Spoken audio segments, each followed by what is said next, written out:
আসসালামু আলাইকুম। তাফসীর মাহফিলের সম্মানিত সভাপতি, পরিচালক মণ্ডলী, সম্মানিত ওলামায়ে কেরাম, মুরব্বিয়ানে কেরাম, সুধী মণ্ডলী, পর্দার আড়ালক্ষমান মা ও বোনেরা, মেয়েরা, আসসালামু আলাইকুম। আমরা সূরা মুমিনুন থেকে আলোচনা করব যতখানি সম্ভব। সম্মানিত সুধী, সূরার প্রথমে রয়েছে বিসমিল্লাহির রহমানির রহিম।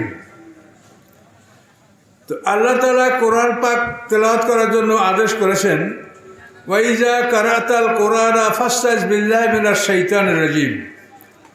আল্লাহ তাআলা তার রাসূলকে বলেন, হে রাসূল, আপনি যখন কোরআন পাঠ করবেন, কোরআন পাঠ শুরু করার আগে আল্লাহর আশ্রয় কামনা করে নিন।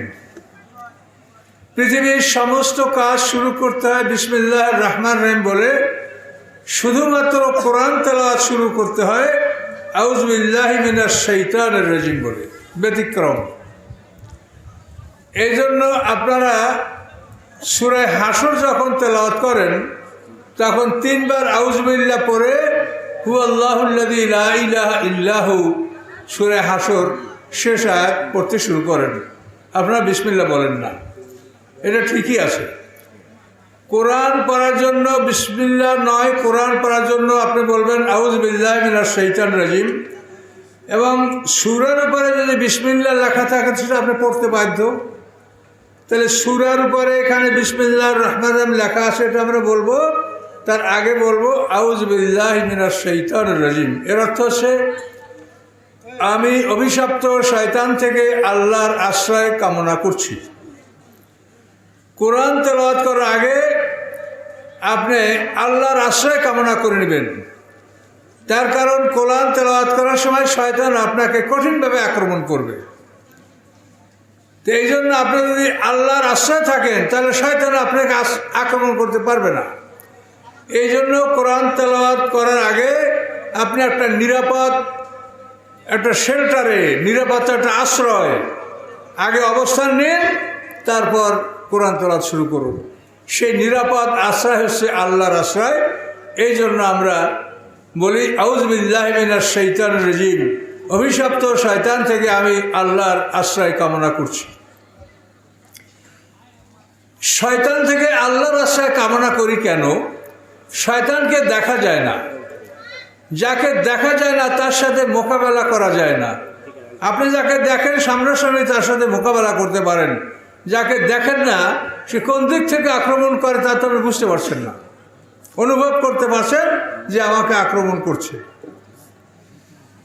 তো এই জন্য সাধারণত দৃষ্টান্ত দিছি, চলার পথে একটা মেয়ে লোকের দিকে আপনার নজর পড়ল।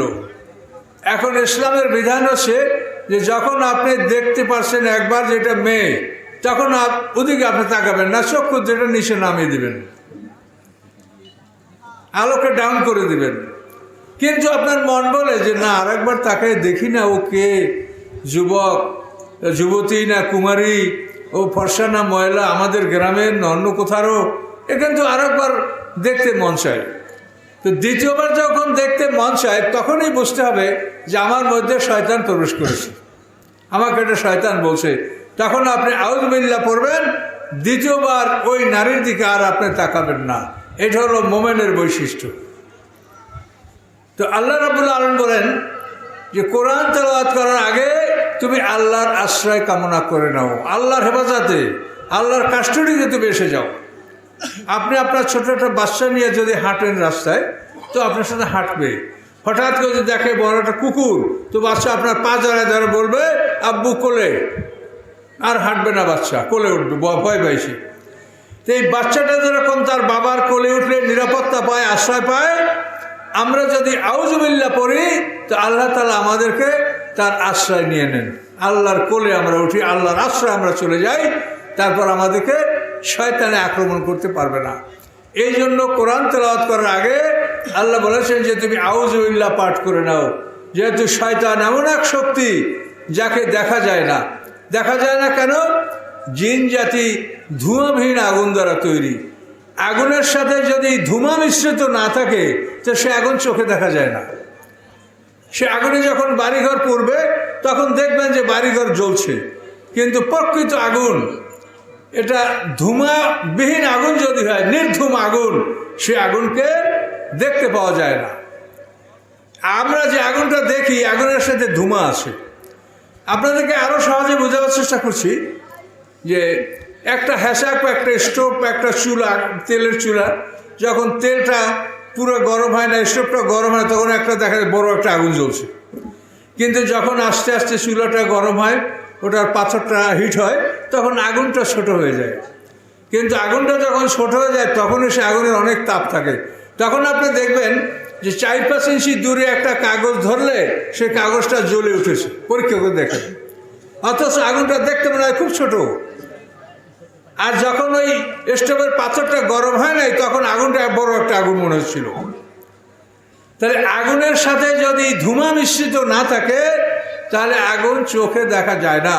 তো জিন জাতিকে আল্লাহ তাআলা ধূমাবিহীন আগুন দ্বারা সৃষ্টি করেছেন, এই জন্য জিন জাতিকে আমরা চোখে দেখতে পাই না। বলুন সুবহানাল্লাহ।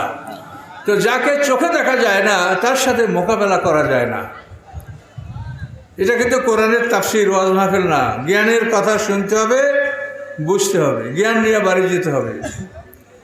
তাহলে জিন জাতি ধূমাবিহীন আগুন দ্বারা সৃষ্টি হওয়ার কারণে তাদেরকে আমরা চোখে দেখতে পাই না, তাদের অশ্বাস আমরা অনুভব করি।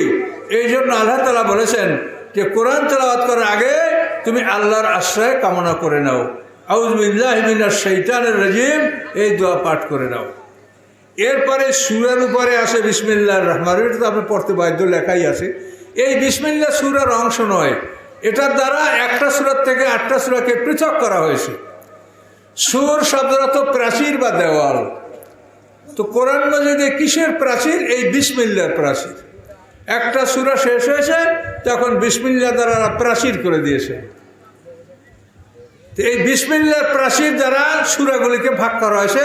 এই জন্য বিসমিল্লাহ কোনো সূরার অংশ নয়, এটা আলাদা একটা আয়াত। ওটা হচ্ছে প্রাচীর, দেওয়াল। 2টা সূরার মাঝখানের প্রাচীর বা দেওয়াল হচ্ছে বিসমিল্লাহির রহমানির রহিম। তো শয়তান থেকে আল্লাহর আশ্রয় কামনা করে আমরা কোরআন তেলাওয়াত করব। সম্মানিত সুধী, এই শয়তান প্রসঙ্গে তাফসিরে একটা ছোট্ট কথা আছে, আপনারা সহজে বুঝতে পারবেন। ওস্তাদ শাগরিদ একটা মাঠ থেকে যাচ্ছে, সেই মাঠে এক রাখাল, সে তার বকরি চড়াচ্ছে। সেই রাখালের একটা শিকারি কুকুর আছে। এখন ওস্তাদ ছাত্রকে বলে, এই ছেলে, এই রাখালের কুকুর যদি তোমাকে আক্রমণ করে, তুমি কি করবা? তো ছেলে বলে, হুজুর, আমার কাছে লাঠি, ছোটা, ছাতা যা আছে, দ্বারা কুকুরটা ঠেকাবার চেষ্টা করবো, এছাড়া আমার কি করা আছে? তো ওস্তাদ বলে যে তোমার বুদ্ধিটা ঠিক হয়নি, কি করতে হবে? ওস্তাদ বলেন যে রাখালের কুকুর তোমাকে আক্রমণ করলে তুমি খুব শীঘ্র রাখালকে ডাক দিয়া বলো, এ ভাই রাখাল, আপনার কুকুরটা থামান। রাখাল যখন দেখবে যে পথিককে অনাহুত আমার কুকুরে আক্রমণ করছে, তো রাখাল হাত তুলে বলে, এই থাম। তো রাখাল যখন হাত তুলে বলবে, সাথে সাথে কুকুরটা থেমে যাবে। এখন আপনারা বলেন, এই কুকুরটা থামানোর জন্য তার মালিক রাখালকে বলা ভালো না নিজে মোকাবেলা করা ভালো? বলেন তো।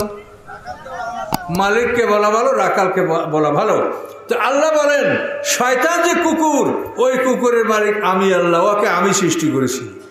কাজে ওর সাথে তুমি মোকাবেলা করতে যেও না, আমাকে বলো, আমার ফেরেশতা দ্বারা ওই কুকুরকে আমি দমন করব।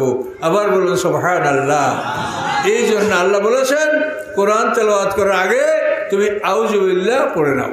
এটা আপনারা পড়বেন। এরপরে সূরার শুরুতে আসে বিসমিল্লাহির রহমানির রহিম। এরা তো রহমান রহিম আল্লাহর নামে শুরু করছি। আমার লেখা তাফসির, আমার 10 খণ্ড তাফসির, মানে ফাতিহা থেকে নাস পর্যন্ত 10 খণ্ডে আমার তাফসিরটা বের হয়ে গেছে ইনশাল্লাহ। এটা লেখাও সমাপ্ত এবং 10 খণ্ড শেপে বের হয়েছে। 3000 পৃষ্ঠার উদ্যম আমার তাফসির। আপনাদের 2টা সেট নিয়ে আসি। তো এই তাফসিরে আমি বিসমিল্লাহর অর্থ লিখেছি এভাবে, রহমান রহিম আল্লাহর নামে শুরু করছি। কিন্তু অন্যরা লিখছেন পরম দাতা করুণাময় আল্লাহর নামে শুরু করছি, কিন্তু আমি সেটা বলিনি, লিখিনি। আমি বলেছি রহমান রহিম আল্লাহর নামে শুরু করছি। 8 খণ্ড নিছেন? তাহলে তো আপনি অনেক নিছেন। 10 খণ্ডে আমার তাফসিরটা সমাপ্ত। 2টা সেট নিয়ে আসে, ওসব বের হয়েছিল না। হ্যাঁ, সবাই মোবাইল করছে হুজুর বের হয়েছে কিনা, বের হয়েছে কিনা। আপনাদের 10-এর দোয়া 10 খণ্ড তাফসির মার বের হয়েছে। এবার সারা পৃথিবীর বুকে এটা চাহিদা, শুধু বাংলাদেশ বলতে না, আমেরিকা, লন্ডন, পৃথিবীর বিভিন্ন দেশ থেকে আমাদের তাফসিরের ডিমান্ড। এবং আমরা ইতিমধ্যে পাঠিয়েছি লন্ডন, আমেরিকা, আমরা কিছু তাফসির আমরা পাঠিয়েছি। তো আমার তাফসির খুব সহজ, আমি খুব সহজভাবে লিখেছি। এই হুজুর নিচে বলে 8 খণ্ড, এটা মানে একজনে পড়লেই বুঝতে পারবে। আমাদের কাছে যে তাফসিরগুলো আছে এগুলো তো বাংলা তাফসির না, অন্য ভাষার তাফসির অনুবাদ করা, এই জন্য কঠিন। আর আমি বাঙালি, আমার ভাষায় আমি তাফসির লিখছি, এটা যে কোনো বাঙালি খুব সহজে পড়লে বুঝতে পারবে। আপনাদের খেদমতের জন্য এটা করেছি, মানুষ কয়দিন বেঁচে থাকতে পারে। এটা আমার এই তাফসিরের ভূমিকা দেখলেই দেখবেন। আমি ফাজল মাজার প্রিন্সিপাল ছিলাম, আমার 10 বছর চাকরি থাকাকালীন অবস্থায় আমি চাকরিটা রিজেন দিয়ে দিয়েছি 2000 সালে। কত বড় চাকরি বোঝেন তো, ফাজল মাজার চাকরির স্কেল কত। তা আমি এই চাকরি রিজেন দিয়ে আল্লাহর কাছে বলছি যে আল্লাহ, আমার বাকি জীবন আমি কোরআনের জন্য ওয়াকফা করে দিলাম। এই বাকি জীবন আমি কোরআনের খেদমত করব, আমাকে আপনি তৌফিক দিয়েন।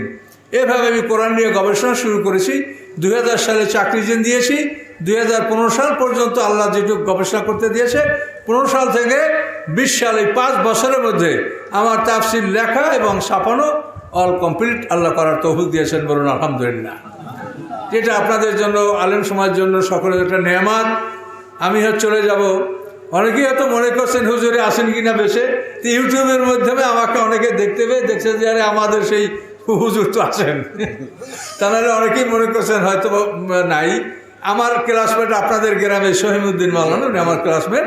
তারপর ফোরকান আছে, আসে কিনা বেশি বলতে পারি না, আরও 2-1 ফোরকান নাই নাকি, আল্লাহ ভালো জানেন। তো এরকম 2-1টা ক্লাসমেট আপনার অঞ্চলে আমার আছে। তো এরা যারা আসে তারা সবাই কেউ অসল হয়ে আসে, কেউ মারা গেছেন। আমাকে আল্লাহ তাআলা এখনও আপনাদের মাঝে রাখছেন, কিন্তু সবসময় মরার ভয় যে কখন আল্লাহ ডাক দেন, কখন আল্লাহ ডাক দেন।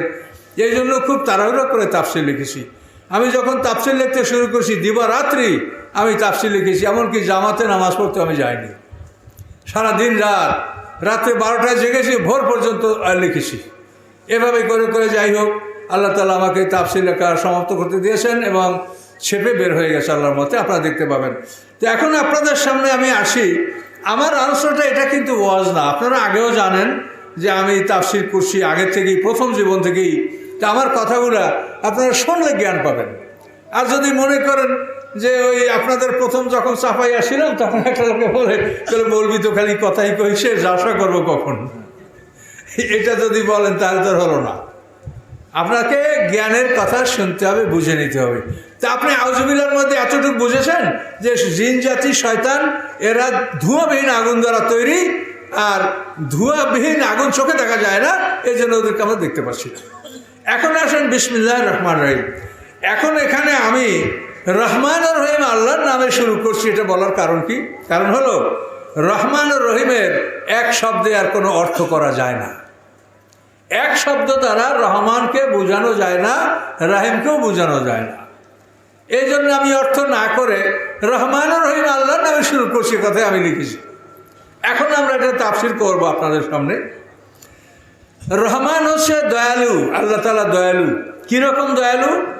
যে আল্লাহ চোরের প্রতিও দয়া করেন, ডাকাতির প্রতিও দয়া করেন, ইহুদি, খ্রিস্টান, মুশরিক সবাইকে যে আল্লাহ দয়া করে, সে আল্লাহর নাম হচ্ছে রহমান।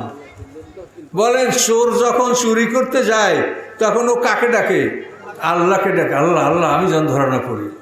একটা লোক যখন জেনা করতে পরের বাড়ি যায় তখন সে আল্লাহকে বলে আল্লাহ আমার যেন ইজ্জত না যায়, আমি যেন ধরা না পড়ি। তো ডাকে কাকে? তাহলে চোর, ডাকাত, জেনাকার সবাই আল্লাহকেই ডাকে। আর আল্লাহ তাআলা সকলের ডাকে সাড়া দিয়ে থাকেন। তো এই জন্য যে আল্লাহ সকলের প্রতি দয়া করেন সেই আল্লাহর নাম হচ্ছে রহমান। আর যে আল্লাহ শুধু মুমিনদের প্রতি দয়া করেন সেই আল্লাহর নাম হচ্ছে রহিম। ওয়া কানা বিল মুমিনিনা রহিমা, সূরা আহজাবের মধ্যে এই আয়াতটা আছে, দেখেন। হুয়াল্লাযী ইউসাল্লি আলাইকুম ওয়া মালাইকাতুহু লিইউখরিজাল্লাযীনা আমানু ওয়া আমিলুস সালিহাতি মিনাজ যুলুমাতি ইলান নূর ওয়া কানা বিল মুমিনিনা রহিমা। তো আল্লাহ তাআলা মুমিনদের প্রতি রহিম, সকলের প্রতি রহমান। এই জন্য আল্লাহ তাআলা বলেন যে মুমিনদের চাইতে কাফেরদেরকে আমার একটু বেশি দিতে মনে চায়। এটা খুব মারাত্মক কথা। তাফসিরে আছে যে আল্লাহ তাআলা মুমিনদের দোয়া দেরিতে কবুল করে, কাফেরের দোয়া আগে কবুল করে। এখন আপনার মন খারাপ হবে না যে আল্লাহ তাআলা মুমিনের দোয়া দেরিতে কবুল করে আর কাফেরের দোয়া আগে কবুল করে? এটার মানে কি? এটা কেন করবে আল্লাহ? এটা তাফসিরে বলা হয়েছে যে মুমিন যখন বিপদগ্রস্ত হয় তখন মুমিন আল্লাহকে ডাকে এবং কান্নাকাটি করে, রোনাজারি করতে থাকে, আল্লাহ আমি মহাবিপদ, আমাকে বাঁচান, কান্দে মুমিন। আল্লাহ বলেন, মুমিন বান্দা, তোর দোয়াটা যদি আমি সাথে সাথে কবুল করি, তুই তো কান্নাকাটি বন্ধ করে দিবি, তুই আর কাঁদবি না। কাজেই তোকে আমি বিলম্ব করছি, যেহেতু তোর কান্নাকাটি আমার ভালো লাগে, তুই যত কাঁদবি তত আমার ভালো লাগে। এই জন্য মুমিন তোর দোয়া আমি দেরিতে কবুল করি আর কাফেরের দোয়া আমি আগে কবুল করি। সকলে বলুন সুবহানাল্লাহ। কি রহস্যটা বুঝতে পারছেন? আপনার যদি আপনি একজন অফিসার বা আপনার একটা অফিসের হেড, তো আপনার কাছে যদি আপনার বন্ধু লোক আসে তখন আপনি কি করবেন? ওই যারা কাজে আসে, এই আপনি কি যে তাড়াতাড়ি দেন তো, এই আপনি কি যে তাড়াতাড়ি কাগজটা দেন তো, এখানে সই করে, হ্যাঁ ভাই আপনাদের বিদায় যান। এক বন্ধুকে বসাই রাখছেন কেন? বন্ধুর সাথে নিরিবিলি কথা বলতে হবে। অন্যান্য যারা নরমাল তাদেরকে সই করিয়া কাগজ দিয়ে বিদায়, এখন বন্ধুর সাথে নিরিবিলি কথা হবে। কি ঠিক কিনা বলেন? তাহলে বন্ধুকে রেখে বিলম্ব করা হয়, আর যারা বন্ধু নয় তাদেরকে অল্পতে বিদায় দেওয়া হয়। এই জন্য আল্লাহ বলেন যে মুমিনদের দোয়া আমি দেরিতে কবুল করি। এই কথাগুলো যদি না বোঝেন তা আপনি অন্তরে ব্যথা পাবেন, আল্লাহর প্রতি রাগ করবেন, বুঝবেন। এগুলোর নাম মারিফাত। তো সম্মানিত শুধু আল্লাহ বলেন পৃথিবীর সমস্ত মানুষ কাফের হয়ে যাবে, এই সম্ভাবনা যদি না থাকতো তা আমি আল্লাহ, আমি রহমান, আমার সাথে যারা কুফরি করে তাদের বাড়ি ঘর দরজা সিঁড়ি ছাদ আসবাবপত্র আমি সব সোনার উপর দিয়ে করে দিতাম। কেন? যে ওরা মরার পরে কিচ্ছু পাবে না, কাজে এখন ওদেরকে আমি এই সব কিছু সোনার উপর দিয়ে দিই। এটা সূরা যুকরুর 1 পরিষ্কার আল্লাহ বলছেন, লাউলা আইয়াকুনা নাস উম্মাতুন ওয়াহিদা লাজআলনা লিমান ইয়াকফুরু বিররহমানি লিবুয়ুতিহিম, মানে সামনে আল্লাহ বলেছেন লিবুয়ুতিহিম আবওয়াবা সুরুর আলিয়াতা কেউ যুকরুফা। একটা দেখে নেবেন সূরা যুকরুর মধ্যে আল্লাহ বলেন তাদের বাড়ি ঘর দরজা সিঁড়ি ছাদ আমি সব সোনার উপর দিয়ে বানাই দিতাম। আল্লাহ বলেন যদি আমি কাফেরদের বাড়ি ঘর সোনার উপর দিয়ে করে দেই তাহলে সব মানুষ কাফের হয়ে যাবে, কেউ মুমিন থাকবে না। তারা বলবে যে কাফের হইলে সোনার বাড়ি পাওয়া যায়, তা আমি মুমিন হইয়া কেন কষ্ট করব? আল্লাহ বলেন এই জন্য আমি কাফেরদের বাড়িঘর সোনার উপর দিয়া করে দেই না, কিন্তু তারপরও কাফেরদেরকে আমি বেশি দিয়ে থাকি। এই জন্য দেখেন পৃথিবীতে যারা অবিশ্বাসী, যারা রোজা নামাজ করে না, যারা আল্লাহর পথে চলে না, তাদের ধন সম্পদ স্বাস্থ্য সব বেশি আপনাদের চাইতে। মুমিনদের চাইতে তারা সচ্ছল, তারা ভালো। পৃথিবীতে অবশ্যই যারা তারা আমাদের ধনী, এর একমাত্র কারণ যে আল্লাহ তাআলা ওদেরকে ওদের পাওনা দুনিয়াতে পরিশোধ করে দিচ্ছেন। এগুলো আপনারা নিজেদের কার্যক্রম থেকেও বুঝতে পারেন। আপনার জামাই সবসময় অতীত আপনার বাড়ি, কিন্তু জামাইয়ের ভাই ব্রাদার বা অন্য কোনো আত্মীয় স্বজন যদি আসে তাকে আপনি খুব ভালো খাওয়ার চেষ্টা করেন যে এই লোকগুলি আমার বাড়ি একদিন আসে আর আসবে না। কি ঠিক কিনা বলেন? কিন্তু জামার জন্য তো চিন্তা করেন, তো সবসময় আর মেহমান আমার বাড়ি আসে, কিন্তু তার অন্য দূরবর্তী আত্মীয় আসলে চিন্তা করেন যে এই লোকগুলি আমার বাড়ি হয়তো আর কোনো দিন আসবে না, ভালো খাওয়াতে হয়। তো আল্লাহ তাআলা সেই জন্য বলেন যে এরা আমার জান্নাত, আমার প্রকৃত নেয়ামত এরা পাবে না, কাজে দুনিয়াতে আমি একটু খুব ভালো খাওয়াইয়ে দিই। এই জন্য কাফের মুশরিক বেঈমানদেরকে আল্লাহ তাআলা সম্পদ বাড়িয়ে দেন। কাজে এই জন্য এই বিষয়গুলি আপনারা জানলে পরে মনে কোনো ব্যথা আপনার থাকবে না, আর যদি না জানেন তো মনে ব্যথা। আবার অনেক এটাও বলে মুমিনদের কালা পরীক্ষা করেন, বিপদ দেন, অসুখ বিসুখ দেন, তাকে উনি দেখি নামাজ পড়ে, তো ওনার আবার এই অসুখ হইল কেন, এরকম তিরস্কার করে। আর আল্লাহ বলেন আমি মুমিনদের জান মাল ধন সম্পদ এর উপরে আমি তাদেরকে পরীক্ষা করি। যাকাত দেওয়া সত্ত্বেও একজন মুমিনের সম্পদ নষ্ট হতে পারে, যেহেতু আল্লাহ বলেছেন আমি তার জান মালের উপর পরীক্ষা করব। কাজে এই জন্য এই বিষয়গুলি বুঝতে হবে, এগুলির নাম মারিফাত। আর কোরআনের তাফসীর বোঝা হলো এটা ধীরে ধীরে বুঝতে, এটা একদিনের জিনিস না। আল্লাহ রসুল এই কোরআন সাহাবীদেরকে শিখিয়েছেন, বুঝিয়েছেন দীর্ঘ 23 বছর বসে। কাজে এই কোরআনের কথা আপনাদেরকে বুঝতে সময় লাগবে। এখন আমরা কতটুকু সময় পাবো জানি না। আমাদের এলাকায় বই পুস্তক, এ তো হুজুরে আমি তো চিনিও না, বলেন যে আপনার 8 খণ্ড তাফসীর আমি নিয়েছি। এরকম বহু লোক, শিক্ষিত লোকেরা আমাদের বই পুস্তক পড়ছে। তো আপনারা এই অঞ্চলটা আমার অত্যন্ত প্রাচীন অঞ্চল, আজ থেকে মনে হয় অন্তত 40 বছর আগে থেকে আপনাদের অঞ্চলে আমি ঘোরাফেরা করেছি। তো সেইতে মাঝখানে একটা ড্রপ পড়েছে। তো এখন আবার আপনাদের মাঝে ইউটিউবের মধ্যে অনেকেই জানতে পারছে হুজুরে আছে, তো হুজুরকে যোগাযোগ করো, এই আসো। তো যাই হোক, হায়াত মওত আল্লাহর হাতে। আমার সঙ্গী সাথীরা অনেকেই চলে গেছেন, অনেকেই দুর্বল হয়ে আছেন, তারা বেঁচে থাকলেও তারা কার্যক্রম তাদের বন্ধ হয়েছে, এরকম অবস্থা। তো এর মাঝে আমাকে আল্লাহ তাআলা এখনও সুস্থ রেখেছেন। আমি দুটো কথা আপনার কাছে বলতে পারছি। তো কথা বেশি বলবো না, কিন্তু কথাগুলো আপনাদেরকে মনে রাখতে হবে। তাহলে রহমান রহিম, আল্লাহর নামে আবার শুরু করছি। আল্লাহ রহমান এবং রহিম, তিনি সকলের জন্য রহমান, মোমেনের জন্য রহিম। আল্লাহ দুনিয়াতে রহমান, আখিরাতে রহিম। তো আল্লাহ তাআলা কাফেরদের রিজিক বাড়িয়ে দেন, আর মোমেনদের ব্যাপারে আল্লাহ বলেন ওয়ালাউ বাসাতাল্লাহু রিজকা লিবাদি লাবাগাউ ফিল আরদ। আল্লাহ বলেন আমি যদি বান্দার রিজিক বাড়াইয়া দেই তো পৃথিবীতে ওরা বিদ্রোহ করবে। ধন সম্পদ বাড়লে মানুষ মারামারি কাটাকাটি করে, যার অস্ত্র আছে সে লাফাইয়া অস্ত্র নিয়ে পরে মানুষকে গুলি করে, কি করে কিনা। তো আল্লাহ বলেন রিজিক বাড়াইয়া দিলে মানুষ পৃথিবীতে বিদ্রোহ করে। এই জন্য মোমেনদের রিজিক আল্লাহ বলে এটা আমি নিয়ন্ত্রণে রাখি, মোমেনদেরকে আল্লাহ বাড়তে দেয় না। ওয়ালাউ বাসাতাল্লাহু রিজকা লিবাদি, ইবাদ মানে কি? বান্দা, গোলাম। আল্লাহর গোলাম যারা, আল্লাহর বান্দা যারা, আল্লাহ বলেন তাদের রিজিক আমি বাড়াই দিলে ওয়ালাউ বাসাতাল্লাহু রিজকা লিবাদি লাবাগাউ ফিল আরদ, পৃথিবী তারা বিদ্রোহ করবে। এই জন্য মোমেনদের রিজিক আল্লাহ নিয়ন্ত্রণ রাখেন, মোমেনদেরকে আল্লাহ বেশি বাড়তে দেন না, মোমেনরা নিয়ন্ত্রণে থাকবে। কাজে এই জন্য মোমেনদের ধন সম্পদ যদি কম থাকে, এই জন্য মনে কষ্ট নেবেন। এই জিনিসটা বুঝতে হবে আপনাকে যে ওদের কি আছে। 10 তলা বিল্ডিং শুরু করে দিয়েছে, ও কি জানে যে এই বিল্ডিংয়ে সে ঢুকতে পারবে না? তার আগে তাকে ডাক দিবে মালিক। মালিক যদি ডাক দেয় তো থাকার কোনো উপায় আছে? পৃথিবীতে আপনি সম্পদ সঞ্চয় করে কি করবেন? আপনি সম্পদ ব্যবহার করতে পারবেন কিনা এর গ্যারান্টি আপনার নাই। তো গ্যারান্টি যখন নাই, যে সম্পদ সঞ্চয় করে আপনি করবেনটা কি বলেন? আপনি জমি কিনবেন, বাগান করবেন, বিল্ডিং করবেন, যা কিছু করবেন, কিন্তু আপনি ব্যবহার করতে পারবেন কিনা এর গ্যারান্টি আপনার আছে? তো যেখানে গ্যারান্টি নেই তো সেখানে এত পরিশ্রম করে লাভ কি?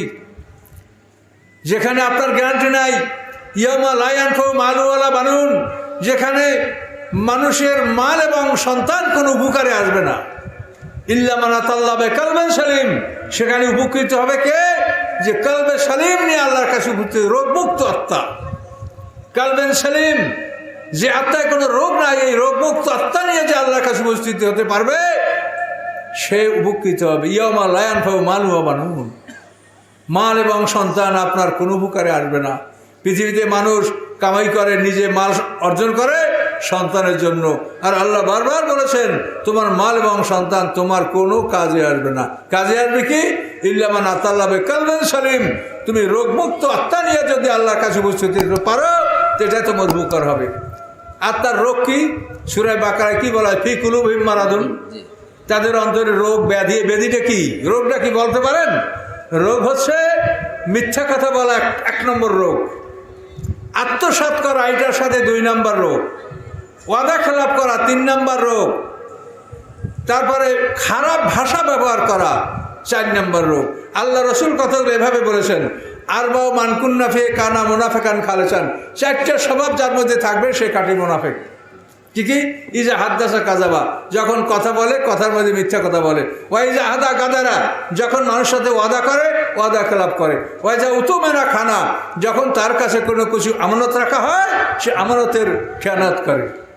ওয়াইজা খাসামা ফাজারা, যখন মানুষের সাথে তর্ক বিতর্ক করে তখন তর্ক বিতর্কে সে অশ্লীল কথা, ফাহিশা কথা ব্যবহার করে। এগুলো হলো রোগ। এই রোগ নিয়ে যদি আল্লাহর কাছে যান, তাহলে এমন অপারেশন থিয়েটারে ঢুকাবে যে তার ভয়ঙ্কর দৃশ্য আপনি শুনলে অবাক হয়ে যাবেন।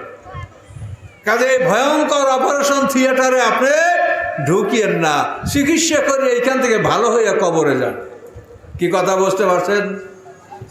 কথা না বলতে পারেন, কথা কি বোঝেন? একটু ভালো করে বলেন যে আমি বুঝতেছি, নাহলে আমি এত কষ্ট করে বলছি, বয়স্ক মানুষ, আপনার তো বুঝতে হবে।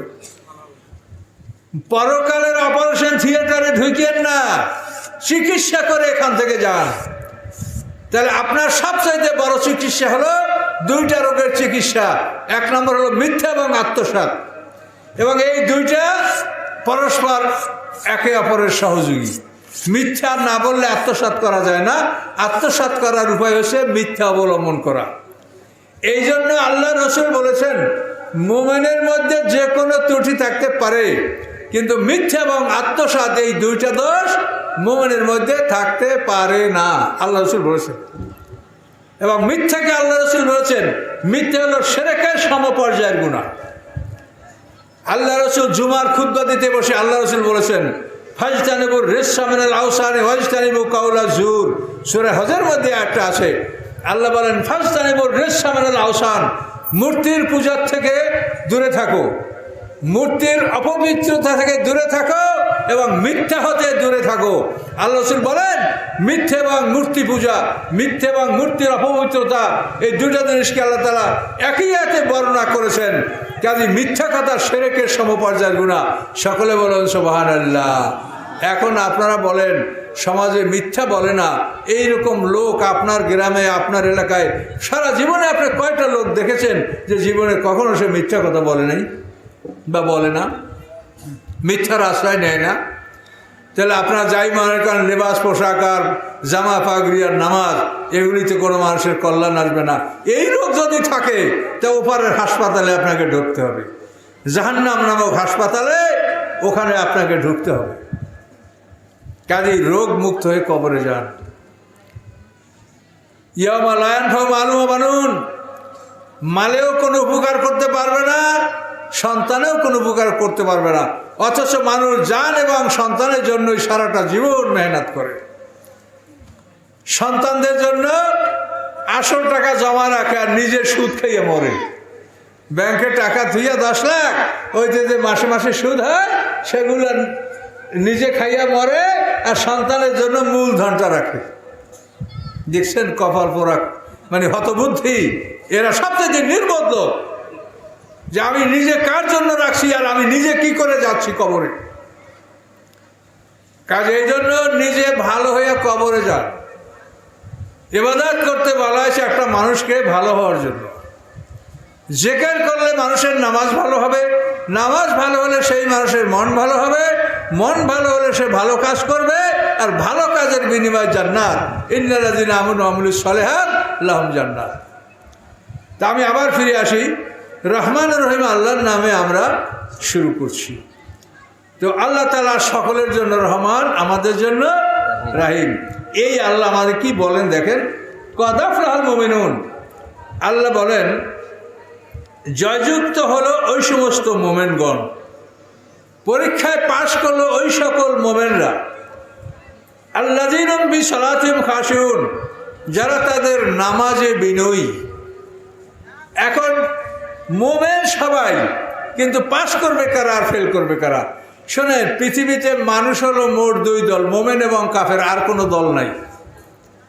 এখন আপনারা আলেমদের মুখে শোনেন এইসব আজ আমরা আলেমরা করি 72 দল 73 দল, আল্লাহ রাসূল বলেছেন, কিন্তু বলেছেন কিনা এটা আমরা গ্যারান্টি দিতে পারবো না, কিন্তু কোরআন বলছে মানুষ 2 দল। সূরা তাগাবুনের প্রথম একটা দেখেন, সূরা তাগাবুন, হুয়াল্লাযী খালাকাকুম ফামিনকুম কাফের ওয়া মিনকুম মুমিনুন। তিনি সেই আল্লাহ যিনি তোমাদেরকে সৃষ্টি করেছেন, তোমাদের বড় দলটা কাফের, ছোট দলটা মুমিন। তাহলে কইবেন যে বড় কোথায় পাইলেন? কোরআনে যখন পরস্পর পাশাপাশি 2টা জিনিস উল্লেখ করা হয়, প্রথম যেটা উল্লেখ করা হয় সেটা বড়। এই জন্য ফামিনকুম কাফের ওয়া মিনকুম মুমিন। আল্লাহ বলেন তোমাদেরকে আমি সৃষ্টি করেছি, তোমাদের বড় দলটা কাফের, ছোট দলটা মুমিন। মানুষ হলো 2 দল। এই জন্য মানুষের জন্য মরার পরে স্থান হলো দুইটা, ইল্লিন এবং সিজিন। এরপরে বিচারের পরে মানুষের জন্য ঠিকানা হলো দুইটা, জান্নাত এবং জাহান্নাম। কাজেই মানুষ দুই দল, এটাই সত্য। সব মোমেন, আহলে হাদিস, আহলে কোরআন, তারপরে আহলে সুন্নাত ওয়াল জামাত, জামাত ইসলাম, নিজামে ইসলাম, তবলিগ, আর যত ইসলাম আছে এই সব ইসলাম মিলে এরা হলো মোমেন। আর যত কাফের আছে, হিন্দু, খ্রিস্টান, বৌদ্ধ, জৈন, এই সব মিলে ওরা হলো কাফের। তার মানুষ হলো মোট দুই দল, মোমেন এবং কাফের। কারণ এই জন্য মানুষকে আপনারা বহু দলে ভাগ করেন, নিজের দলকে ভালো মনে করেন, এগুলা কিন্তু সম্পূর্ণ অবৈধ এবং এগুলা কোনো জ্ঞানের কথা না। কোরআনে এটা বলে না। কোরআন বলে প্রত্যেকটা মানুষ তার নিয়ম অনুযায়ী কাজ করে, কিন্তু ভালোকে সেটা আল্লাহ জানে। কুল্লুই আমালু আলা শাকিরাতি, প্রত্যেকটা মানুষ তার নিজের দস্তুরে আমল অনুযায়ী কাজ করছে। ফারাব্বুকুম আ'লামু বিমান হুয়া হাদা সাবিলা, তোমার রব জানে যে কে সবচাইতে ভালো পথে আছে, এটা জানে রব। আর আপনি যদি বলেন আমার দল সবচাইতে ভালো, তাহলে তো আপনি আল্লাহর কোরআনের খেলাফ কথা বললেন। আপনি তো কখনোই বলতে পারেন না যে আমার দলটা সবচেয়ে ভালো। আপনি বলতে পারেন যে আমি যতখানি বুঝেছি তা আমি করেছি, আপনারা পরীক্ষা করে দেখতে পারেন, যদি মনে হয় তো গ্রহণ করেন, আর না হলে অন্য কিছু আপনি করতে পারেন। এটা হলো মুমিনের কথা। আর যদি কেউ বলে গ্যারান্টি দিয়ে যে আমার দল ভালো, ওই লোক মিথ্যাবাদী, ওই লোক কোরআনের খেলাফ কথা বলছে। আমি আলেমদেরকে সাক্ষী রেখে বলছি, কোনো মানুষ বলতে পারেন আমার দলটা সবচেয়ে ভালো, যেহেতু এই কথা না আল্লাহ বলেছেন যে ফারাব্বুকুম আ'লামু বিমান হুয়া আহদা সাবিলা, তোমাদের রব জানেন যে কোন দলটি সবচাইতে সঠিক পথে আসে। এটা কোনো মানুষ বলতে পারে না। কাজে এই জন্য নিজের দলকে ভালো দাবি করে সারাদিন ভালো প্রচার করবেন আর অন্য দলের বিরুদ্ধে ফতোয়া দেবেন, এটা আলেমদের মস্ত বড় ভুল। এজন্য সমাজে ফেতনার সৃষ্টি হয়। আল্লাহ বলছে মানুষ দুই দল, আর আপনারা এত দল বলেন আর নিজের দলকে ভালো বলেন। সবাই যারা আল্লাহকে মানে, যারা লা ইলাহা ইল্লাল্লাহ বলছে, তারা সবাই মোমেন। আল্লাহ রাসূল কথা বারবার বলেছেন যে লা ইলাহা ইল্লাল্লাহ বললে কোনো পাপের কারণে তুমি কাফের বলিও না। মান ক্বালা লা ইলাহা ইল্লাল্লাহ লা তুকাফিরু বিযামবিন। আল্লাহ রাসূল বলেন যে লোক লা ইলাহা ইল্লাল্লাহ বলে কোনো পাপের কারণে তুমি কাফের বলিও না। সাহাবী রাসূলুল্লাহ ওয়াইন জানা ওয়াইন সারাকা, যদি জেনা করে, চুরি করে, তাহলে কি বলবো না? আল্লাহ রাসূল বলেন ওয়াইন জানা ওয়াইন সারাকা, জেনা। এখানে এই হাদিসটা আরো বিস্তারিতভাবে আসে। সাহাবীরা বলছে ইয়া রাসূলুল্লাহ, মুমিন কি কখনো জেনা করতে পারে? তো আল্লাহ রাসূল বলেন হ্যাঁ, হতে পারে। দুর্বলতা বশত, সৃষ্টিগতভাবে মানুষ দুর্বল, দুর্বলতা বশত মানুষ জেনা করে বসতে পারে। ইয়া রাসূলুল্লাহ, মানুষ কি কাউকে খুন করতে পারে? হতেই পারে। উত্তেজনাবশত মানুষ কাউকে হত্যা করে বসতে পারে। কিন্তু ইয়া রাসূলুল্লাহ, মানুষ কি মিথ্যা কথা বলতে পারে? এবার আল্লাহ রাসূল বলেন যে না, মানুষ মুমিন মিথ্যা কথা বলতে পারে না। ইয়া রাসূলুল্লাহ, মুমিন কি আত্মসাৎ করতে পারে? এবার আল্লাহ রাসূল বলেন যে না, মুমিন কখনো আত্মসাৎ করতে পারে না। তাই মিথ্যা এবং আত্মসাৎ এই দুইটা অপরাধ যার মধ্যে আছে, সে যত নামাজি হোক সে মুমিন না। মিথ্যা এবং আত্মসাৎ যদি প্রমাণ পাওয়া যায়, আমার মতো আলেমের মধ্যে বহু আত্মসাতের প্রমাণ আছে। আমাদের মতো বহু আলেম, আমরা মাদ্রাসা প্রধান, আমরা কেউ ইমাম, কেউ অমুক দায়িত্বশীল, অথচ দেখা যায় যে তার মধ্যে আত্মসাৎ আছে। আর লেবাস পোশাক দেখতে মনে হয় যেন আল্লাহর ওলি একেবারে নামিয়ে আসে আসমান থেকে। কাজে এখন এই বিষয়গুলি হলো আল্লাহ রাসূল কোরআন হাদিসের বিশুদ্ধ কথা, যে মিথ্যা এবং আত্মসাৎ এই দুইটা স্বভাব যদি কোনো মানুষের মধ্যে থাকে, আল্লাহ রাসূল যদি কশিনকাল ওই লোক মুমিন না, তাহলে আপনি কি বলবেন? এবং মিথ্যা এবং আত্মসাৎ একে অপরের সহযোগী, এরা দুইজন মানে পরপর ভাইরা ভাই। মিথ্যা ছাড়া আত্মসাৎ করা যায় না। আত্মসাৎ করতে হলে মিথ্যার সহযোগিতা লাগে। কাজে মিথ্যা এবং আত্মসাৎ এই অপরাধটা আমাদের সমাজে কত ব্যাপক, একটু তাকাইলে আপনি দেখেন। মিথ্যা এবং আত্মসাৎ আমাদের সমাজে এত ব্যাপক যে পৃথিবীর কোনো অমুসলিমদের মধ্যে এত মিথ্যা এবং আত্মসাৎ নাই। বলেন সত্য কিনা? কথা বলেন না কেন? মিথ্যা এবং আত্মসাৎ আমাদের মধ্যে যত, অমুসলিমদের মধ্যে এতটা নাই। তাহলে আমরা কি করে জান্নাতে দাবি করব? আমরা তো মোমেনদের খাতায় নাম লেখাই রাখছি, কিন্তু আমাকে শয়তানে তো জাহান্নামের দিকে নিয়ে গেছে। সব খাতায় নাম আছে মোমেন, কিন্তু শয়তান আমাদেরকে সে রাস্তায় থাকতে দেয়নি। এই জন্য এই সূরাটা তাফসীর শুরু করছিলাম, কিন্তু এটা কি সম্ভব? কেমন কি করবো? আমি কিন্তু আসলে কখনোই গভীর রাতে আলোচনা করি না, 1-1.5 ঘন্টা আলোচনা, তাও প্রথম রাতে, তার কারণ আমাদের বয়স হয়ে গেছে। তাছাড়া আমাদের অনেক কাজ আছে। প্রতিদিন আমার কথা ইউটিউবে যায়, আমার হাজার হাজার আলোচনা ইউটিউবে আসে। কাজে আমার তো নিয়মিত এটা শরীর রক্ষা করে, নিয়মিত চিন্তা গবেষণা করে আমার কাজগুলি করতে হয়। আমি তো শুধু মাঠের বক্তা না, আমার একটা বক্তব্য আজকে দিলে অন্তত 10-20 হাজার লোক সাথে সাথে শুনলো, 2-4 দিনের মধ্যে লক্ষ লক্ষ লোক আমার কথাগুলো শুনলো। কাজে এগুলি তো আমাকে দৈনন্দিন এগুলি আমার সরবরাহ করতে হয়। এই জন্য আপনারা যদি আমাদেরকে দাওয়াত করে এরকম গভীর রাতে কষ্ট দেন, তাহলে আমরা এটা অপারগ। আমি বলছি আগেই যে আমাকে গভীর রাতে করলে আমাকে দাওয়াত করিয়েন না আপনারা। তারপরও আপনারা মহব্বতী মানুষ, এই অঞ্চলে বহু লোক যারা মানে একটু বয়স্ক তারাই আমার জানেন, তাছাড়া যারা অল্প বয়সী ছেলেমেয়েরা হয়তো আমাকে দেখেও নাই। তো যাই হোক, তারপর আমাকে আল্লাহ যত সময় তৌফিক দেন আমি কিছু কথা আপনার সামনে বলার চেষ্টা করছি। এখন আল্লাহ বলেন মানুষ হলো মোমেন আর কাফের। এখন মোমেন তো সব, এখন কদাফলাল মোমেনুন, মোমেনরা জয়যুক্ত হবে, পাশ করবে। কারা? আল্লাযীনা বিসালাতিহিম খাশিউন, যারা তাদের নামাজে বিনয়ী। এখন পাশ করার কথাটা যখন আসে তখন এর পিছনে অনেক কথা আসে। পাশ মানি তাহলে পরীক্ষা নইলে পাশ করে কেমনে? তাহলে আমাদের পরীক্ষা আছে, এটা কোরআনে অন্য সূরা আনকাবুতে একেবারে পরিষ্কার বলা আছে। হাসিবান নাস আন ইউতরাকু আইয়াকুলু আমান্না হুম লা ইফতানুন। মানুষকে ভেবেছে যে বলবে আমার নাম ঈমান এনেছি এবং তাদেরকে ছেড়ে দেওয়া হবে, তাকে পরীক্ষা করা হবে না। আল্লাহ লাকাদ ফাতান্নাল্লাযীনা মিন ক্বাবলিহিম, তাদের আগে যারা ছিল তাদেরকে আমি পরীক্ষা করেছি। ফালা ইয়ালামান্নাল্লাহু আল্লাযীনা সাদাকু ওয়া লা ইয়ালামান্নাল কাযিবিন।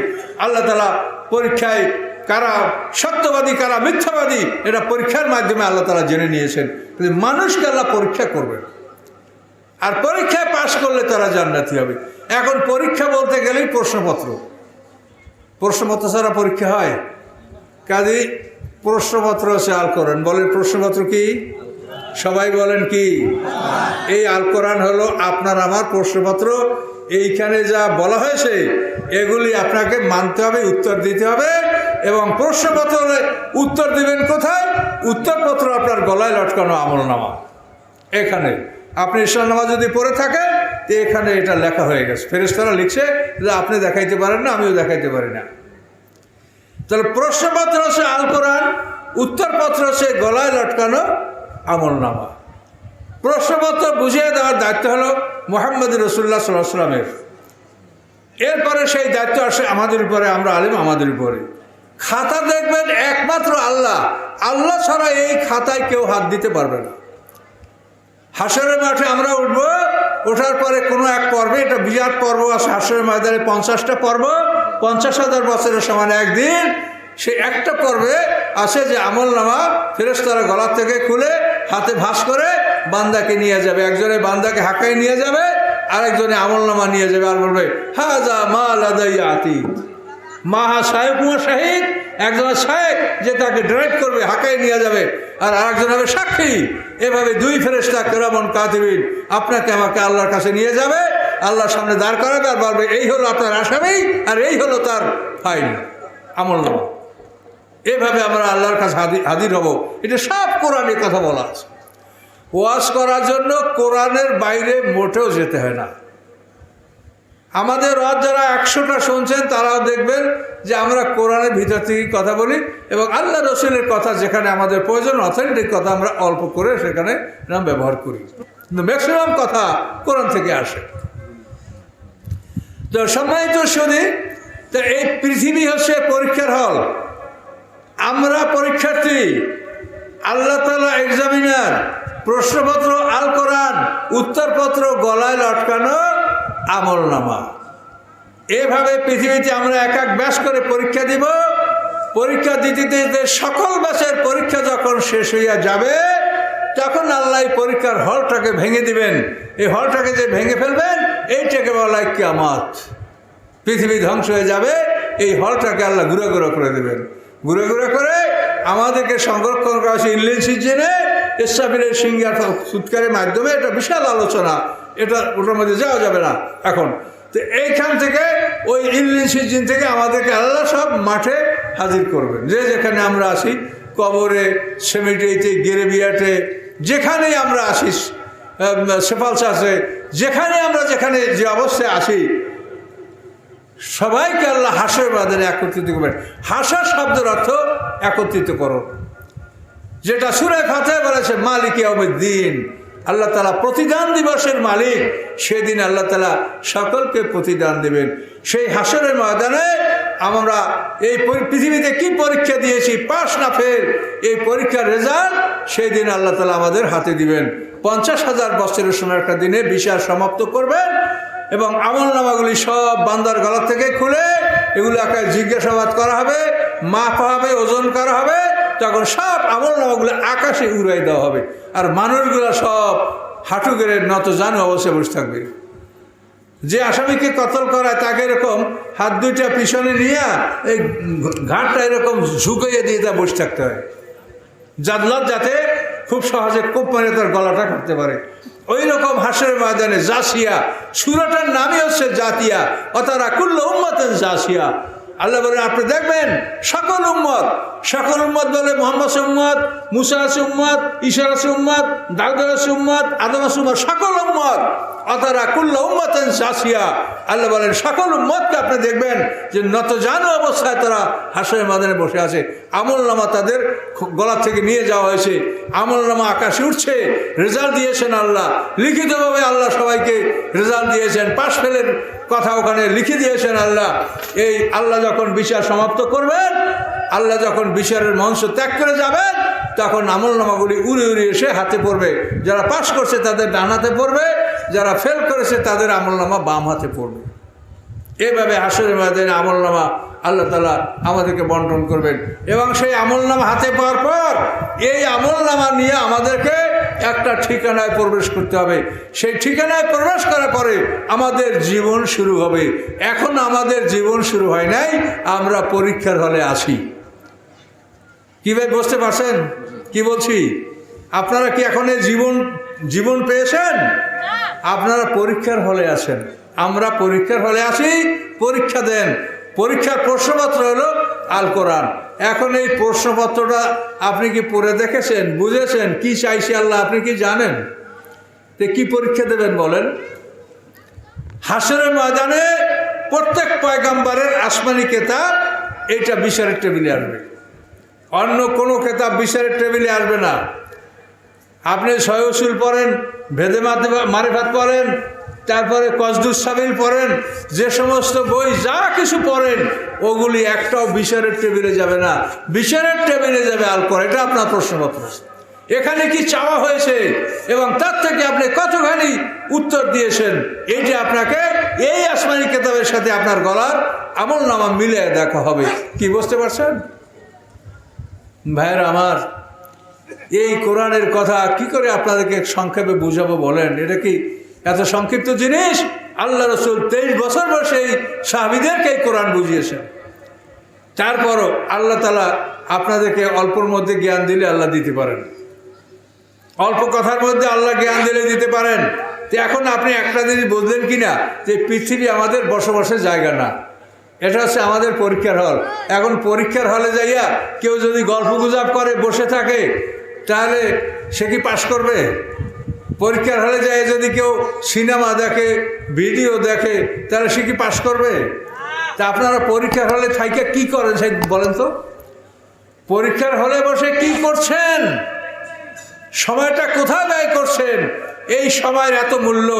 পৃথিবীর সবচাইতে বড় বড় শক্তিশালী ধনী যারা, বিল গেটসের মতো ধনী, ইলন মাস্কের মতো ধনী, ভারতের মুকেশ আম্বানির মতো ধনী, যাদের দৈনিক 1000 কোটি টাকা আয়, এই ধনীরা যখন আজরাইল বলবে এই বেটা ওঠ, দাঁড়া, তোকে মালিকে ডাকছে, যখন আজরাইল তার সামনে দাঁড়াবে তখন ইলন মাস্ক তার সমস্ত সম্পত্তি যদি আজরাইলকে দেয়, তা আজরাইলকে দিলে পরে আজরাইল 1 মিনিট সময় দিবে ওরে? তাহলে 1 মিনিট সময় কেনার টাকা কেউ আছে পৃথিবীতে? যে আল্লাহর 1 মিনিট সময় কেউ কিনবে এইরকম সম্পদ কারো আছে পৃথিবীতে? নাই। এই জন্য আল্লাহ বলছেন ইয়া আইয়ুহান নাস আনতুমুল ফুকারা ইলাল্লাহ, হে মানব সকল তোমরা সবাই আল্লাহর কাছে ফকির। কি এখন বলতে পারছেন যে ফকির কেন? তুমি পৃথিবীর হিসাব করো, ইলন মাস্ক পৃথিবীর শ্রেষ্ঠ ধনী, আর আল্লাহ বলছে তুই ফকির, তুই 1 মিনিট সময় কেনার টাকা তোর নাই। আমি তোকে যেটুক সময় দিয়েছি ওই সময়ের বাইরে তোর 1 মিনিট সময় নাই, কি বলেন আছে?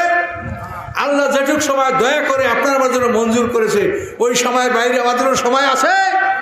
সেই সময়টা পরীক্ষা না দিয়া কোথায় কোথায় সময়টা কাটাচ্ছেন, মাথা টাকাইয়া ঘুরা ঘুরা করবেন হাসরের ময়দানে যে হায় রে হায়, সময় কেন অপচয় করলাম, এই সময় কেন আল্লাহর জিকির করলাম না, এই সময় কেন আল্লাহর পথে ব্যয় করলাম না।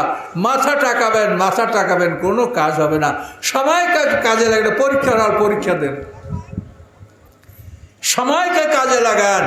এই সময় কোথায় আপনি কাটাবেন, এই জন্য আপনি কি করেন, বিনোদন কেন্দ্র, তারপরে অমুক হল তমুক হল, অমুক অঞ্চল, অমুক মানে ভ্রমণের জায়গা, এই সব আপনি সময় নষ্ট করার জন্য শয়তান আপনাকে এই শয়তানি কাজ করার জন্য নিয়ে যাচ্ছে। অথচ আপনার একটা মুহূর্ত সময় কত যে মূল্যবান আপনি ভেবে দেখেন। আপনি একবার যদি সুবহানাল্লাহ বলেন তা আপনাকে যে কত পরিমাণ ন্যাক দেওয়া হবে এই আলেম ওলামা জানেন যে আল্লাহ কত ন্যাক আপনাকে দিবেন। সুবহানাল্লাহ, আলহামদুলিল্লাহ, লা ইলাহা ইল্লাল্লাহ, আল্লাহু আকবার, এই সমস্ত কথাগুলি গোটা স্বর্ণের চাকা। এগুলি যদি আপনি বলেন, সূরা ফাতিহা যদি আপনি পড়েন, আপনার জান্নাতের বাড়িতে স্বর্ণ জমা হবে। এই জান্নাতের যে সোনার বাড়ি, এই স্বর্ণ পৃথিবীর থেকে ওখানে পাঠাতে হবে। এখান থেকে যারা স্বর্ণ পাঠাবে তাদের জন্য স্বর্ণের বাড়ি তৈরি হবে। স্বর্ণ পাঠান, বুঝতে পারছেন স্বর্ণ কি? সুবহানাল্লাহ, আলহামদুলিল্লাহ, লা ইলাহা ইল্লাল্লাহ, আল্লাহু আকবার, সূরা ফাতিহা পাঠ করা, কোরআন তেলাওয়াত করা, এগুলি স্বর্ণ পাঠান, তাহলে সোনার বাড়ি হবে। আর যদি স্বর্ণ না পাঠাইয়া খেলাধুলা, চুরি ডাকাতি, জেনা, বদমাইশি, এগুলো পালান, তাহলে আপনার জাহান্নামের দোজখের সব বিশ্ব আযাবের বস্তু আপনার আমল দ্বারা তৈরি হবে।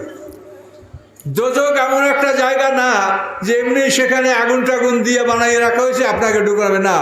আপনি কি করেছেন, আপনার নামে বাড়ি রেকর্ড করা, ওই বাড়িতে ওগুলোই আপনার ভোগ করতে হবে। কারো দোজখের মধ্যে কেউ যাবে না। প্রত্যেক দোজখী বাড়ি মানুষের জন্য যে নির্ধারিত জায়গাটা আছে, ওই বাড়িতে তার আমল দ্বারা তার শাস্তি তৈরি হয়েছে, ওই শাস্তিটাই সে ভোগ করবে। কুল্লু ইমরিন বিমা কাসাবা রাহিন অকুল্লু আমরে মুস্তাকির, প্রত্যেকটা কাজ তার কর্তার জন্য স্থান তৈরি করে। দোজখের যে পরিমাণ জ্বালানি আপনারা পাঠাইছেন, দোজখের ফুয়েল জ্বালানি যে পরিমাণ পৃথিবীর থেকে আপনারা সেন্ট আপ করেছেন, ওই পরিমাণ দোজখ আপনার জ্বলবে। আপনাকে দোজখে ঢুকানো হবে। পৃথিবীতে যে পরিমাণ অপরাধ করেছেন, যে পরিমাণ পাপ করেছেন, সেই পরিমাণ দোজখের জ্বালানি আপনার জন্য আছে। আপনার জ্বালানিটা যখন শেষ হয়ে যাবে, তখন আপনার দোজখটা বন্ধ হয়ে যাবে। এই জন্য যারা মোমেন অবস্থায় যারা পাপ করে দোজখে ঢুকবে, তারা বহুকাল দোজখে থাকার পরে তারা কোনো একদিন দোজখ থেকে বের হবে। ফামান ইয়ামাল মিসকালা যাররাতিন খায়রান ইয়ারা ওয়া মান ইয়ামাল মিসকালা যাররাতিন শাররান ইয়ারা। যাররা বরাবর নেকামল যারা করেছে তারা সেটা দেখতে পাবে। ইন্নাল্লাহ লা ইয়ালামু মিসকালা যাররা, আল্লাহ তাআলা যাররা পরিমাণ কারোর উপরে জুলুম করবেন না। ওয়া ইনতাহু হাসানাতু দাইফা, কেউ যদি কল্যাণকর কোনো কাজ করে আল্লাহ তাকে বাড়িয়ে দেবেন। ওয়ুতি মিন লাদুন আজরান আযীমা, এবং আল্লাহ তাআলা তার নিজের পক্ষ থেকে তাকে আরো বিনিময় বাড়ায় দেবেন। কাজে আল্লাহ তাআলা সবাইকে সমান শাস্তি দেবেন না। আজকের এক শ্রেণীর বক্তা বাইর হয়েছে, দোজখে ঢুকলে বাইর হবে না। কেমন বোকা বলেন তো আপনারা, অল্প শিক্ষিত মানুষ বলেন।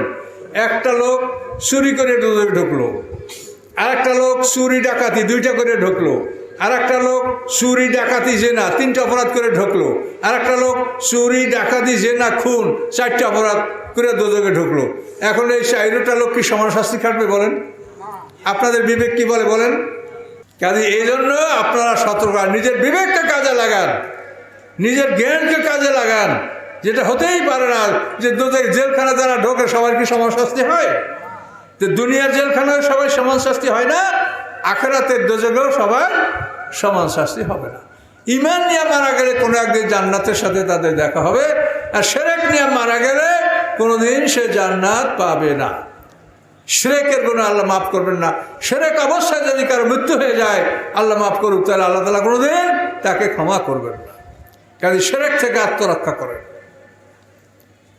আল্লাহ ছাড়া অন্য কেউ গায়েব জানে এইরকম ধারণা যদি পোষণ করেন, কোনো পীর আপনাকে রোগমুক্ত করতে পারে, পীর আপনাকে ভালো করতে পারে, অমুক পীরের দরবারে গেলে মানুষ ধনী হয়, এই সমস্ত আকীদা বিশ্বাস শিরক। কাজে শিরক নিয়ে কবর গেলে তার কোনো মুক্তি নাই। তো এখন দেখেন কদাফলাল মুমিনুন আল্লাযীনা ফি সালাতিহিম খাশিউন, যারা নামাজে বিনয়ী, নামাজে বিনয়ী, সুন্দরভাবে নম্রতা সহকারে নামাজ পড়বেন, শরীরটা থাকবে নরম। নামাজে যখন আপনি দাঁড়াবেন তা আপনার দেহটা থাকবে কোমল। আপনার পাশে অল্প ফাঁকা আছে, এখন একটা লোক পিছন দিয়ে ঢোকলো, তখন আপনি এমনভাবে শক্তই থাকবেন না যাতে লোকটা ঢুকতে না পারে। আপনি নরম হয়ে যাবেন, দুজন সরে যাবেন, ফাঁকা করে দেবেন যাতে লোকটা দাঁড়াতে পারে। খাসি নরম। আপনি নামাজে দাঁড়ানোর পরে রুকু করবেন, রুকু অবস্থায় আপনার হাড্ডিগুলি যেন জোড়ায় জোড়ায় গিয়ে মিশতে পারে, এইভাবে শরীরকে ঢিলে ঢালাভাবে রাখবেন। আবার রুকুতে সোজা হবেন, শরীরটাকে ঢিলা ঢালাভাবে ছেড়ে দেবেন যেন হাড্ডিগুলি জোড়ায় জোড়ায়, এই যে মাফাসেল হাড্ডিগুলি, এর যে জয়েন্ট, এই জয়েন্টে জয়েন্টটা মিশতে পারে, এরকম ঢিলা ঢালাভাবে শরীরটাকে ছেড়ে দেবেন। আবার সেজদা করবেন, ওই রকম ঢিলা ঢালা নরমভাবে মানে দেহটাকে ছেড়ে দিবেন। আবার সেজদা থেকে উঠে বসবেন, ওই রকম সুন্দর করে যাতে সোজা হয়ে বসবেন এবং সুস্থ হয়ে বসবেন, যাতে হাড্ডিগুলি জোড়ায় জোড়ায় মিশতে পারে। এইভাবে তাদিল আরকান সহ নামাজ আদায় করবেন। নামাজের তাসবিহগুলি সুন্দর করে পড়বেন, কেরাতগুলি ধীরে ধীরে স্পষ্টভাবে, রাত্তিলিল কোরআন তারতিলা, অর্থাৎ থেমে থেমে সুন্দর করে ধীরে ধীরে কোরআনগুলো পাঠ করবেন, যাতে একজনের শুনলে বুঝতে পারে। কথা যদি আমি খুব ঘন করে বলি আপনারা বুঝতে পারবেন। তো এইভাবে নামাজের কেরাত খুব সুন্দর করে ধীরে ধীরে সুবহানা রাব্বিয়াল আ'লা, সেজদায় এই দোয়া আপনি পড়বেন। সুবহানা রাব্বিয়াল আযীম, রুকুতে এই দোয়াগুলি পড়বেন। নামাজে দাঁড়াবেন, আল্লাহু আকবার, হু আকবার না, খবরদার হু আকবার না, কি বলবেন? আল্লাহু আকবার বলেন, আল্লাহু আকবার, এভাবে কথাটা আপনি সঠিকভাবে বলবেন। সামি আল্লাহু লিমান হামিদা, হুলিমান হামিদা বলবেন না, খবরদার। সামি আল্লাহু লিমান হামিদা, এই আলেম ওলামা বসে জিজ্ঞাসা করে দেখেন, আপনারা পড়ে দেখেন, বই বাইর করে দেখেন, সামি আল্লাহু লিমান হামিদা, এটা সবাই বলে হুলিমান হামিদা। কত মানুষকে ধৈর্য ধৈর্য বলছি, ইমাম সাহেব খবরদার হুলিমান বলিয়েন না, সামি আল্লাহু লিমান হামিদা, পরে যে ওই হুলিমান হামিদা। কথা বলতে পারছেন? মানুষ যদি শেখার সময় না শেখে তো বড় হইলে আর শিখতে পারে না। তাদের আরকান সহ নামাজ পড়া, বিশুদ্ধভাবে নামাজের তসবিহগুলি পাঠ করা, সুন্দরভাবে নামাজ পড়া, এগুলি আল্লাহ তাআলা বলেছেন পাশ করতে, এটা করতে হবে। নারী পুরুষের নামাজের ব্যবধান আছে, নারী পুরুষের ওঠা বসার ব্যবধান আছে। আজকাল এক শ্রেণীর আলেম বের হয়েছে, তারা বলে নারী পুরুষের নামাজের ব্যবধান নাই। এটা তারা 100 ভাগ ভুল বলেছে। নারী পুরুষের চলাফেরা ওঠা বসা কখনো একরকম হতে পারে না। আল্লাহ রসুল বলেছেন, এটা হাদিস গ্রন্থে আছে যে মহিলারা সেজদা দেবে এমনভাবে যে তাদের বক্ষস্থল যেন মাটির সাথে মিশে যায়, এভাবে নত হয়ে সেজদা দেবে। আর এক শ্রেণীর লোক পুরুষের মতো এরকম ফাঁকা করে সেজদা দেবে। এটা কি সম্ভব? নারীর সম্ভ্রম, নামের ইজ্জত কি রক্ষা পায়? কাজে এগুলো আপনারা বুঝে শুনে, আল্লাহ রসুল বলেছেন, ইস্তাফতে কাল বাকা ওই নাফতা কাল মুফতুন, মুফতুরা ফতুয়া দেওয়ার পরেও তুমি তোমার হৃদয়ের কাছে, কলবের কাছে তুমি ফতুয়া লও। তুমি নিজের কাছে জিজ্ঞাসা করো যে একজন নারীর ওঠা বসা রুকু সেটা পুরুষ মত হতে পারে না। কাজে এই জন্য আল্লাহ বলেছেন নামাজে নম্রতা অবলম্বন করতে হবে। নামাজ বিষয়টা কি? নামাজ হচ্ছে আপনি একটা বাস বা ট্রাক, এইটার যে ইঞ্জিনিয়ার যেটা আবিষ্কার করছে, সে এটা বলে দিয়েছে যে এইটা এতখানি লোড টানবে এবং এত ঘন্টা রোডে চলার পরে ফিলিং স্টেশনে ঢুকাইয়া ওকে তেল ঢুকাতে হবে, মোবিল ঢুকাতে হবে, পানি ঢুকাতে হবে, এটা বলা আছে না? এবং ঠিক ওইভাবেই ড্রাইভার গাড়িটাকে চালায়, চালানোর পরে ফিলিং স্টেশনে ঢুকাইয়া তেল মোবিল সংগ্রহ করে, তারপর আবার গাড়িটা রাস্তায় চলে। তো ওই ইঞ্জিনিয়ার যেভাবে, যে ইঞ্জিনিয়ার যে জিনিসটা বানাইছে, আবিষ্কার করছে, তার হুকুম মতো ওটা স্টেশনে যাইয়া তেল লয়। কি ঠিক আছে? এখন বলেন, এই বুকে হাত দেন, বুকে হাত দেন, এই ইঞ্জিনটা কে বানিয়েছে বলেন তো? বলেন সবাই, বলেন এই ইঞ্জিনটা কে বানিয়েছে? আল্লাহ। তো ওই রাস্তার গাড়ির ইঞ্জিন যে আবিষ্কার করছে, তার হুকুম মতো ওই গাড়িতে তেল ঢুকাইতে হয় কিনা বলেন? তো এই ইঞ্জিন যে আবিষ্কার করছে, সে বলছে যে তুমি দৈনিক 5 বার তোমার ফিলিং স্টেশনে ঢোকো। আপনার ফিলিং স্টেশন কি বলেন তো? বলেন সবাই। মসজিদ। তাহলে এই ইঞ্জিনে তেল ভরার জায়গা কোথায়? মসজিদ। ওইখানে গিয়ে আপনি দৈনিক 5 বার যদি তেল লোড করেন তাহলে আপনার ইঞ্জিন সঠিক থাকবে, ইঞ্জিন ত্রুটিমুক্ত থাকবে। এই ইঞ্জিন দোজকে মেরামত করা লাগবে না, দোজরে এখানে পুড়ে পুড়ে ইঞ্জিন জোড়া দেওয়া লাগবে না। আর এই ফিলিং স্টেশনে ঢুকে যদি আপনি 5 বার তেল না ঢুকান তাহলে আপনার ইঞ্জিন নষ্ট। বিকল্প ওকে কিন্তু ওয়ার্কশপে নেওয়া হবে। আর জাহান্নামের ওয়ার্কশপ তো বোঝেন। কাজে এই জন্য নামাজের হাকিকত বা নামাজের মারেফাত, এগুলোর নামাজের প্রকৃত জ্ঞান আপনাকে জানতে হবে যে আপনি কেন নামাজ পড়বেন। এই ইঞ্জিনের আবিষ্কারক আপনাকে বলেছে যে তুমি দৈনিক 5 বার ফিলিং স্টেশনে ঢোকো, তেল লোড করো, সেজদা করো আল্লাহর কদমের উপরে, এবং সেখানে তুমি তোমার তেল লোড করো, লম্বা কেরাত করো। দেখেন ফজরের নামাজে লম্বা কেরাত পড়েন সকল ইমামরাই, কি পড়েন না? এই ফজরের নামাজে লম্বা কেরাত, এটাকে বলা হয়েছে সূরা হুজুরাত থেকে বুরুজ পর্যন্ত যে সূরাগুলি, একে বলা হয় তেওয়ালে মুফাসসাল। বুরুজ থেকে অধ্যায় পর্যন্ত সূরাগুলোকে বলা হয় আওসাতে মুফাসসাল। অধ্যায় থেকে নাস পর্যন্ত সূরাগুলিকে বলা হয় কেসারে মুফাসসাল। বলেন তো তেওয়ালে মুফাসসাল বলেন, সবাই বলেন। তেওয়ালে মুফাসসাল, আওসাতে মুফাসসাল, কেসারে মুফাসসাল। এটা শেখার জায়গা, শিখতে হবে। আবার বলেন, কি বলেন?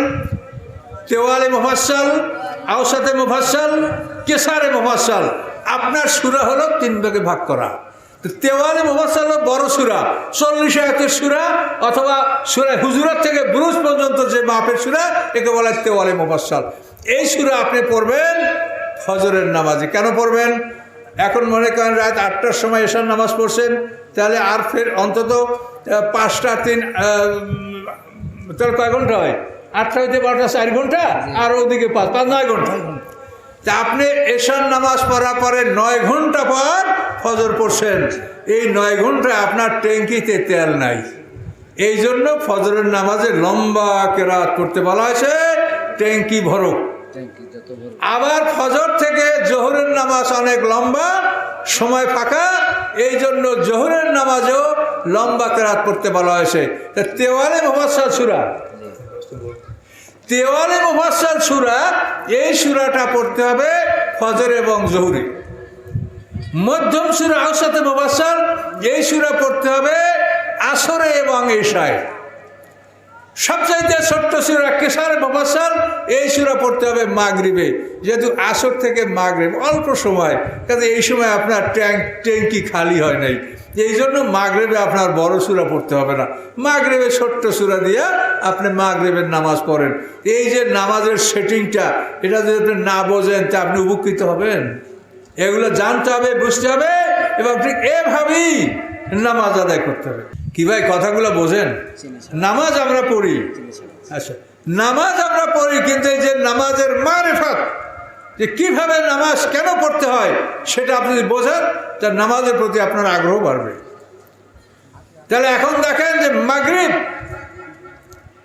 মাগরিবের নামাজে শুধু কেসারে মুফাসসাল ছোট্ট সূরা অধ্যায় থেকে নাস পর্যন্ত। কিন্তু আমাদের ইমাম সাহেবরা অনেক সময় দেখা যায়, আমি ম্যাক্সিমাম ইমামদের নামাজ পড়ে দেখেছি যে মাগরিবে তারা বড় সূরা থেকে 2-3 আয়াত পাঠ করে, এতে নামাজ হবে, এতে কোনো সন্দেহ নাই। কিন্তু আপনি যদি মাগরিবেও ছোট সূরাগুলো না পড়েন কোরআন শরীফের, তো এইগুলো কোন ওক্তে পড়বেন? আপনার সেটা পড়ার কোনো ওক্ত আছে? আর তাহলে বলেন। তো এই জন্য যে সূরাটা যেভাবে ভাগ করেছে নামাজের, এভাবে সূরা ভাগ করে এভাবেই আপনাকে নামাজ পড়তে হবে। এই নামাজ আপনি পড়েছেন কিনা? হাসরের ময়দানে 50টা জায়গায় 50টা পরীক্ষা হবে। এক একটা পরীক্ষায় 1000 বছর সময় পার হবে। তো একটা জায়গায় এইভাবে আল্লাহ পরীক্ষা নেবেন, আল্লাহ তাআলা তার পায়ের পোশাক উন্মুক্ত করবেন। সূরা কলমের মধ্যে আল্লাহ বলছেন ইয়াউমা ইউকশাফু আন সাক, সেদিন আল্লাহ তাআলা তার পায়ের পোশাক উন্মুক্ত করবেন। পোশাক উন্মুক্ত হয়ে দেওয়ার সুযোগ, তারপর তাদেরকে সিজদার জন্য ডাকবেন। সেই দিন আল্লাহকে সেজদা করতে পারবে না। দুনিয়াতে যারা নামাজ পড়ে নাই তারা আল্লাহকে সেজদা করতে পারবে না। সেজদা করার চেষ্টা করবে, ধরাস ধরাস করে পড়ে যাবে, তাদের দ্বারা সেজদা হবে না। তাই কোরআন পাক আল্লাহ বলেন ওয়াকাদ কানু ইউদাউনা সুজুদহুম সালিমুন, দুনিয়ায় তাদেরকে সেজদার জন্য ডাকা হয়েছিল, তখন তারা ছিল সহি সালেম। এখন কোনো মানুষের সেজদা করতে কষ্ট হয়? দাঁড়াইতে পারেন, রুকু করতে পারেন, সেজদা করতে পারেন। বলেন পৃথিবীতে মানুষ ছাড়া আল্লাহর কোনো এমন মখলুক আছে যারা নামাজ পড়তে পারে, সেজদা করতে পারে, কানে হাত আঙ্গুল ছোঁয়া তাহরিমা বাঁধতে পারে? পৃথিবীতে এমন কোনো প্রাণী আছে যে সেজদা করতে পারে? পারে না। কাজে মানুষকে আল্লাহ তাআলা নামাজের জন্য বানিয়েছেন এবং হাসরের ময়দানে আল্লাহ তাআলা তার পায়ের পোশাক উন্মুক্ত করে সেজদার জন্য ডাকবেন। তখন দুনিয়াতে যারা নামাজ পড়ে নাই তারা আল্লাহকে সেজদা করতে পারবে না। সকলে জোরে বলুন নাউজুবিল্লাহ। তাই আল্লাহ তাআলা বলেন ওয়াকাদ কানু ইউদাউনা সুজুদান সালিমুন, দুনিয়ায় তাদেরকে সেজদার জন্য ডাকা হয়েছিল, তখন তারা সহি সালেম ছিল, কিন্তু দুনিয়ায় তারা নামাজ পড়ে নাই। কাজে আজকে আল্লাহকে দেখে তারা সেজদা করার চেষ্টা করছে, কিন্তু তারা সেজদা করতে পারবে না। কি বুঝতে পারছেন ভাই? এভাবে হাসরের ময়দানে নামাজের পরীক্ষা নেওয়া হবে। কাজে এই সালাত নামাজকে আপনি সঠিকভাবে আদায় করেন এবং বুঝে শুনে সুন্দর করে নামাজ পড়েন। নামাজের পরে আল্লাহ বলেছেন ওয়াল্লাযিনা লাগবে মরিদুন, পরীক্ষা পাশ করবে কারা? যারা বাজে কথা বাজে কাজ বর্জন করবে। বাজে কথা, একদল মানুষ আছে কথা মুখ থেকে বলবল করে বলতেই থাকে, যা বোঝে তাই বলে, নিজের যুক্তি প্রমাণ নিজের পক্ষ থেকে বলে, কি আছে কোরআনে কি আছে হাদিসটা জানে না, নিজের পক্ষ থেকে কথা বলে এবং এমন বলে যে সারাদিন বলতেই থাকে, বকবক করতেই থাকে। আল্লাহ বলছেন এই কথাগুলি সব তোমার ফেরেশতা লিখছে এবং এগুলি সব বাম দিকে লেখা হচ্ছে। এগুলি যখন ওজন করা হবে তখন তুমি ফজরের নামাজ পড়ছো, সেখানে তুমি 200 শব্দ ব্যবহার করছো নেকামল, আর এদিকে ফজর থেকে জোহর পর্যন্ত তুমি 10,000 কথা বলছো বাজে কথা। এখন মাপেন কোনটা ভারী হবে বলেন তো? কোনটা ভারী হবে? 10,000 বাজে কথা বলছেন সেইটা ভারী হবে না নেকামল ভারী হবে? তাহলে এখন এই 10,000 বাজে কথা এগুলি যাতে আপনি না বলেন, সেই জন্য আল্লাহ বলছেন যে নামাজকে ভালো করে পড়তে হবে। ওয়াল্লাযিনা লাগবে মুরিদুন, বাজে কথা বাজে কাজ বর্জন করতে হবে। আপনি যদি ফজর থেকে জোহর পর্যন্ত বাজে কথা না বলেন তো জিটু আছে, ন্যাক আছে, আবার জোহরে জিটু হবে, ন্যাক যোগ হবে, কিন্তু বাজে কথা বলার কারণে আপনার ন্যাক কাজে আসবে না, ন্যাকের সাথে বদ ভারী হয়ে যাবে। এই জন্য এটা আল্লাহ বলছে। এটা কে বলছে? কথা বলেন, কে বলছে? আল্লাহ বলছে যে তুমি নামাজকে ভালো করে পড়ো, এরপর বাজে কথা বাজে কাজ বর্জন করো। এই বাজে কথা বাজে কাজ যদি তুমি বর্জন না, বাজে কাজ কি? এই ক্যারাম বোর্ড, এই লুডু, এই তাস, এই 32 গুড়ি, এই হাবিজুবি খেলাধুলা, এগুলি সব বাজে কাজ। এগুলোতে কোনো উপকার হয় না মানুষের।